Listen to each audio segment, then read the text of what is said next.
Hey guys, welcome back to my channel.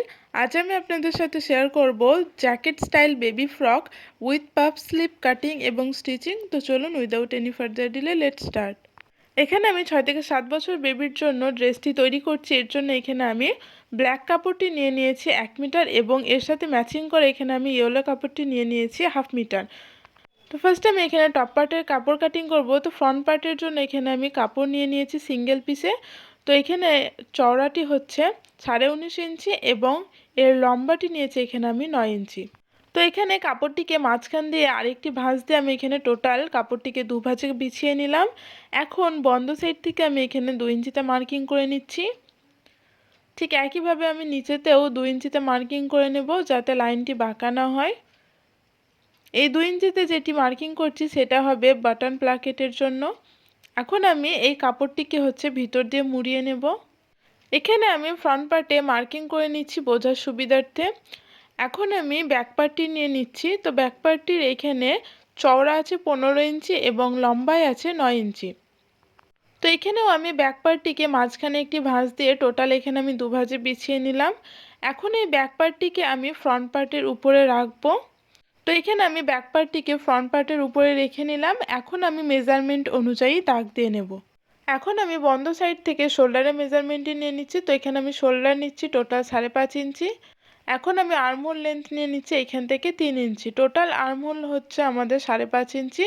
উপরে 2.5 ইঞ্চি আমাদের extra যে ম্যাচিং ফ্যাব্রিকটি নিয়েছিলাম সেটি অ্যাটাচ হবে। এখন আমি চেস্টের মেজারমেন্টটি নিয়ে নিচ্ছি। তো এখান থেকে আমি টোটাল চেস্ট নিচ্ছি 7.5 ইঞ্চি। দেন আমি ওয়েস্টের মেজারমেন্টটিও নিয়ে নিচ্ছি। তো এখানে আমি টোটাল ওয়েস্ট নিয়েছি 7 ইঞ্চি। দেন এভাবে স্কেলের সাহায্যে দাগ দিয়ে নেব। এখন আমি নিচের অংশে 1/2 ইঞ্চিতে মার্কিং করে নিচ্ছি। দেন টপারটি শেপ দিয়ে নেব। তো এখানে আমার নিচে শেপ দেওয়া হয়ে গেছে। এখন আমি আর্মহোলের শেপটিও দিয়ে নিলাম। এখন আমি দাগ বরাবর টপ পার্টটির কাটিং করে নেব। তো এখানে আমি টপ পার্টি কাটিং করে নিয়েছি। এখন আমি টপ পার্টি বোঝার সুবিধার্থে এখানে মার্কিং করে নিলাম। এখন আমি ফ্রন্ট পার্টে বন্ধ সাইড থেকে 2 ইঞ্চিতে মার্কিং করে নিচ্ছি।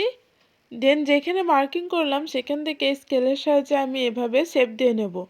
তো এখানে আমার শেপ দেওয়া হয়ে গেছে। এখন এই শেপ বরাবর আমি এটি কাটিং করে নেব। তো এখানে আমার কাটিং হয়ে গেছে। এখন আমি ফ্রন্ট পার্টের মিডিলে কাট বসিয়ে দিচ্ছি। এখন আমি একটি স্ট্রিপ নিয়ে নিলাম। এই স্ট্রিপটির চওড়া হচ্ছে 15 ইঞ্চি এবং লম্বায় নিয়েছি এখানে আমি 6 ইঞ্চি। তো স্ট্রিপটিকে মাঝখানে একটি ভাঁজ দিয়ে এখানে আমি টোটাল দুভাঁজ করে নিলাম। এখন আমি ফ্রন্ট পার্টটিকে স্ট্রিপটির উপরে এভাবে বিছিয়ে নিলাম। তো দেখুন এখানে আমি 2.5 ইঞ্চি দূরত্বে এটি বসিয়ে নিয়েছি। এখন আমি উপরের বন্ধ সাইড থেকে চওড়া এখানে 2 ইঞ্চিতে মার্কিং করে নিচ্ছি এবং শোল্ডার নিয়ে নিচ্ছি 5.5 ইঞ্চি। তো এখানে আমি আর্মহোলের শেপটি দিয়ে নেব। তো এখানে আমি আর্মহোলের শেপটি দিয়ে নিয়েছি। আপনাদের যদি সুবিধা হয় আপনারা স্কেলের সাহায্যে শেপটি এভাবে দিয়ে নিতে পারেন। তো এখানে আমার আর্মহোলের শেপটি দেওয়া হয়ে গেছে। এখন আমি ফ্রন্ট পার্টে যে শেপটি দিয়েছিলাম সেই শেপটি এভাবে আমি দিয়ে নেব। তো এখানে আমার শেপটি দেওয়া হয়ে গেছে। এখন আমি এই শেপ বরাবর এটি কাটিং করে নেব। তো এখানে আমি ব্যাক পার্টটি নিয়ে নিয়েছি। এখন আমি একটি স্ট্রিপ নিয়ে নেব। এই স্ট্রিপটির চওড়া হচ্ছে 15 ইঞ্চি এবং লম্বাই নিয়েছি এখানে আমি 4 ইঞ্চি। তো স্ট্রিপটিকে মাঝখান দিয়ে ফোল্ড করে আমি টোটাল দুভাঁজ করে নিলাম। এখন এই স্ট্রিপটির উপরে ব্যাক পার্টটিকে 1/2 ইঞ্চির মতো উপরে রাখবো। তো এখানে আমি কাপড়টিকে ভালোভাবে বিছিয়ে নিয়েছি। এখন আমি শোল্ডারে মার্কিং করে নিলাম 5.5 ইঞ্চিতে।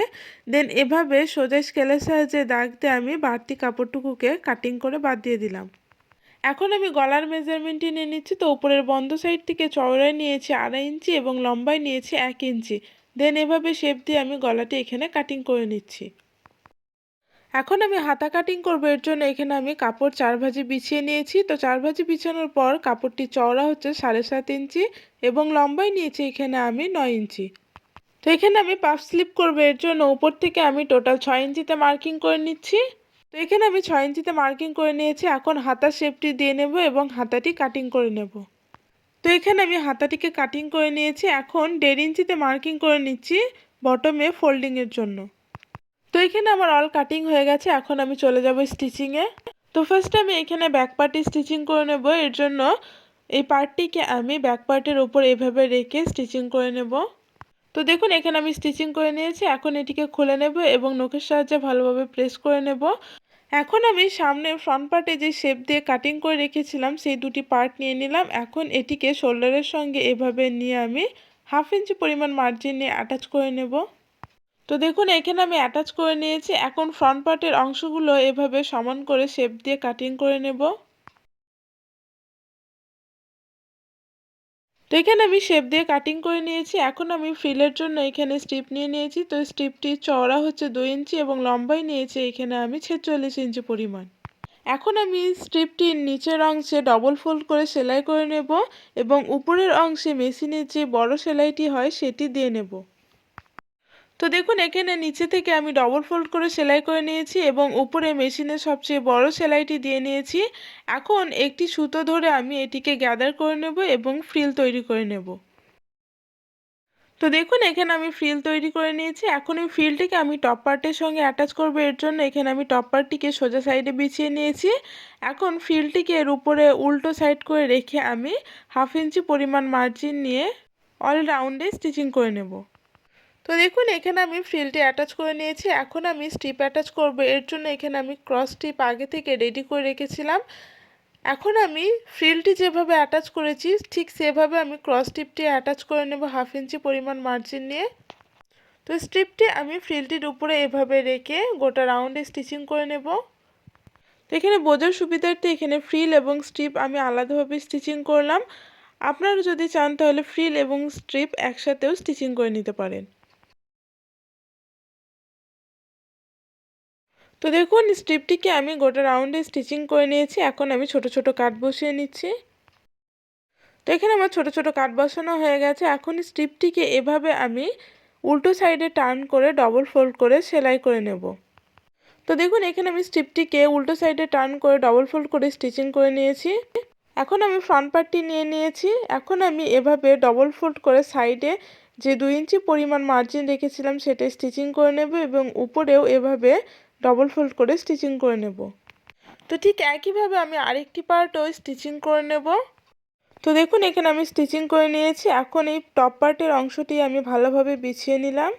এখন আমি ব্যাক পার্টের ব্ল্যাক যে কাপড়টি আছে সেখান পর্যন্ত মার্কিং করে নিলাম। এখন আমি ফ্রন্ট পার্টে যে শেপটি দিয়েছিলাম সেটির উপর এই জ্যাকেটের অংশটিকে রেখে এভাবে স্টিচিং করে নেব।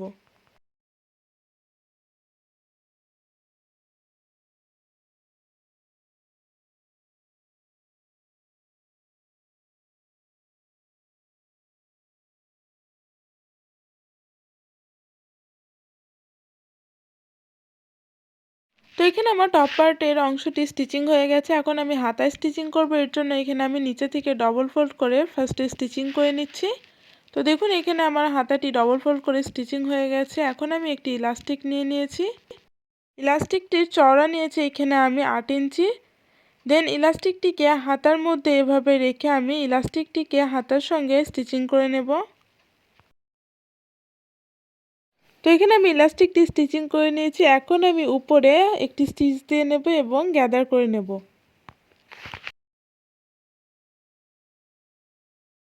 তো এখানে আমি গ্যাদার করে নিয়েছি। এখন স্লিপটির মিডিল পয়েন্টের সঙ্গে টপ পার্টের শোল্ডারের মিডিল পয়েন্ট একসাথে করে আমি হাতাটিকে টপ পার্টের সঙ্গে অ্যাটাচ করে নেব।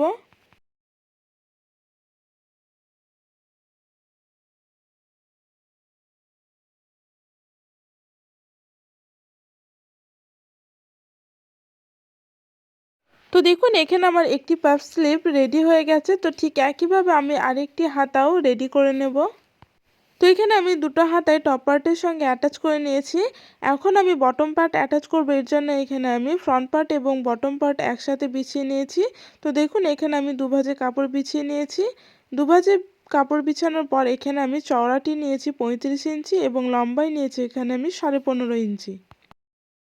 এখন আমি উপরের অংশে মেশিনে যে বড় সেলাই হয় সেটি দিয়ে নেব। তো দেখুন এখানে মেশিনের সবচেয়ে বড় সেলাইটি দিয়ে নিয়েছি। এখন একটি সুতো ধরে আমি এটিকে গ্যাদার করে নেব ওয়েস্টের মাপ অনুযায়ী।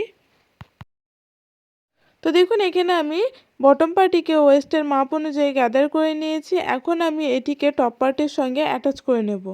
তো তো ফার্স্টে আমি এখানে বাটন প্লাকেটগুলো একটির উপর একটি চাপিয়ে এভাবে নিচে থেকে একটি সিকোয়েন্স স্টিচ বসিয়ে দেব যাতে এটি সরে না যায়। তো এখানে আমি নিচে থেকে স্টিচ বসিয়ে দিয়েছি। এখন আমি বটম পার্টটি টপ পার্টির সঙ্গে অ্যাটাচ করে নেব। এই জন্য এখানে আমি টপ পার্টিকে সোজা সাইডে বিছিয়ে নিয়েছি।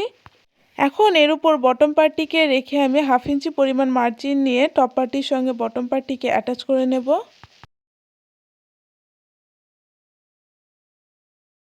তো দেখুন এখানে আমি টপ পার্টটির সঙ্গে বটম পার্টটিকে অ্যাটাচ করে নিয়েছি। তো ঠিক একইভাবে আমি আরেকটি পার্টও রেডি করে নেব। তো এখানে আমি আরেকটি পার্টও রেডি করে নিয়েছি। এখন আমি বডির মেজারমেন্ট অনুযায়ী এখানে সাইড ফিটিংস করে নিচ্ছি।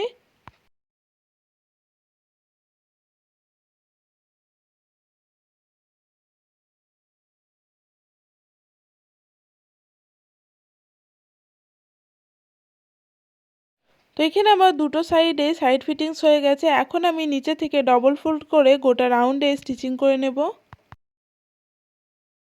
তো এখানে আমি নিচে থেকে ডবল ফোল্ড করে স্টিচিং করে নিয়েছি।